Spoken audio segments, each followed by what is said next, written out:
Jadi belakangan ini ekonomi gue emang lagi susah banget, nyari kerjaan kesana dan kemari cuma buat nyari sesuap makan dan bayar SPP kuliah gue yang udah nunggak 2 semester. Semuanya udah ada di ujung dan gue udah hampir putus asa buat ngelanjutin kuliah ini sampai tiba-tiba ada bunyi notif dari HP gue. Ada seseorang yang balas story Instagram gue yang bahas curhat nyari kerjaan. Setelah gue perhatiin, dia adalah Adi, temen SD gue yang udah cukup lama gak berinteraksi sama gue. Dia bilang dia punya kerjaan dan tanpa ragu gue langsung OTW ke rumahnya. Kerjaannya simpel banget, jagain adek ceweknya yang masih kecil yang lagi sakit karena dia dan orang tuanya harus pergi keluar kota untuk 1 malam. Pas pertama kali sampai di sana, gue cukup kagum karena rumahnya super mewah bak sebuah istana. Model rumahnya klasik, jadi beneran kerasa kayak masuk ke kerajaan di zaman dulu. Gue datang pas ketika Adi udah siap-siap pergi di mobil mewahnya. Saat itu jam 7 malam dan pesawatnya terbang 30 menit lagi. Gue salam dan sapa sebentar sama dia. Dia ngasih tahu di mana kamar adiknya, nama adiknya yaitu Anita, dan ngasih gue secari kertas. Dia pun pergi keluar. Alhamdulillah, kata gue dalam hati. Akhirnya dapat kerjaan juga dan gak nyangka ongkosnya sebesar ini. Jagain orang sakit semalaman dan dibayar 5 juta. Gue keliling rumah sampai gue ngelewatin kamarnya Anita, adiknya si Adi. Kamarnya ini benar-benar beda dari yang lain. Pintunya kelihatan lebih kumuh dan kotor. Bau-bau gak enak pun muncul ketika gue dekat ke pintu kamarnya. Gue mau coba ketok tapi inget kalau dia lagi sakit. Jadi gue berusaha nggak peduli dan tetap lanjutin perjalanan gue keliling rumah. Setelah 20 menitan gue udah mulai capek. Gue buka kulkas dan ambil banyak cemilan. BTW gue boleh ngelakuin ini ya, bahkan disuruh sama si Adi. Gue boleh nonton film sepuasnya dan makan cemilan sepuasnya. Gue duduk di sofa mewahnya dan nyalain TV besarnya. Gue pilih series TV kesukaan gue di Netflix dan mulailah menonton. Brok,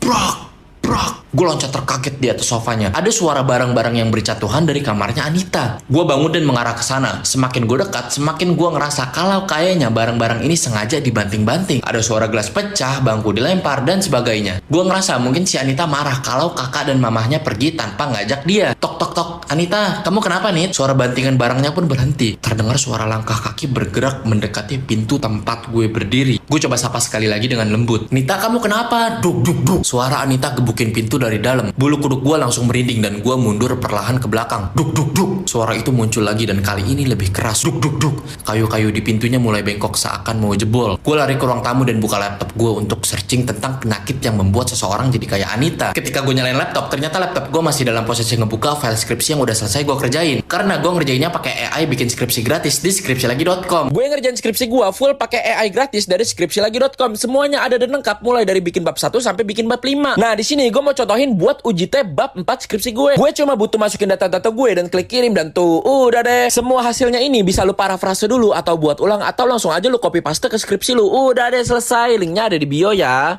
Setelah 10 menitan gue searching sambil diteror dengan suara ketukan pintu Anita, gue menemukan bukan artikel yang bahas tentang penyakit medis, tetapi artikel yang ngebahas tentang pesugihan-pesugihan dan sebagainya. Duk duk duk, brak. Suara kayu dijebol dan kayaknya setengah